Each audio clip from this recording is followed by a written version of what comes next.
We always had a pet or two when we were growing up. My dad didn't like cats, so our animal of choice was a dog. I have 5 cats now, but if I could, I'd have many more of all kinds of animals. Gee, she didn't feel that way when we let that dead woodchuck by her chair. It was great. I'd never seen a naked ape fly before. It was incredible. She made all sorts of noises, and the air around her even turned blue. My sister's kids have allergies and couldn't share their quarters with a beast who shed a lot. West Highland Terriers do not shed. In fact, if you've ever seen one that hasn't been to the groomer for a while, all you would notice is a white and gray hairy football with 2 little brown eyes. My sister's 2 adult Westies found themselves in the family way while they were temporarily in our custody. Our vet thought the male dog was too old to father offspring and assured us it had to be a false pregnancy. My sister kept 2 of the false puppies, and we kept the old male and the remainder of the litter. West Highland Terriers are born white. They rarely exhibit that pure hue after they leave their mothers. However, there are some humans who insist that they aren't near as pretty when they are gray, brown, and depending on where they've been, stinky. My mom and I had 2 Westies. Their names were Molly and Daisy. Their hair needed to be cut occasionally as they didn't shed, and if left to their own devices, they looked like old-fashioned string mops. In fact, my sister summed it up one time she was here.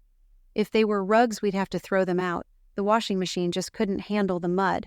Our appointment with the groomer was about a month off, and both of our pups did look pretty disreputable. Mom didn't want to bathe them if it was too cold out, and so she kept putting me off when I offered to conduct their ablutions. Finally, though, she decided that keeping them in the house would be enough protection from the elements, and so I proceeded with the honors. To bathe TJ, the golden retriever, I would grab a doggy treat, walk into the bathroom, and step into the shower dangling said treat just out of muzzle range. He always fell for it. TJ valued milk bones beyond all torture and would gladly walk through a minefield or shower stall to get one. Once he was a captive audience, he was little trouble to get clean. Of course, once he was out of the bath, he was likely to roll in the grass long enough to acquire the fragrance of whatever inspired his bath in the first place.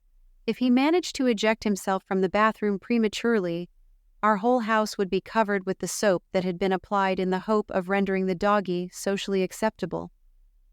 Bathing the Westies was always an exercise in strategy and planning.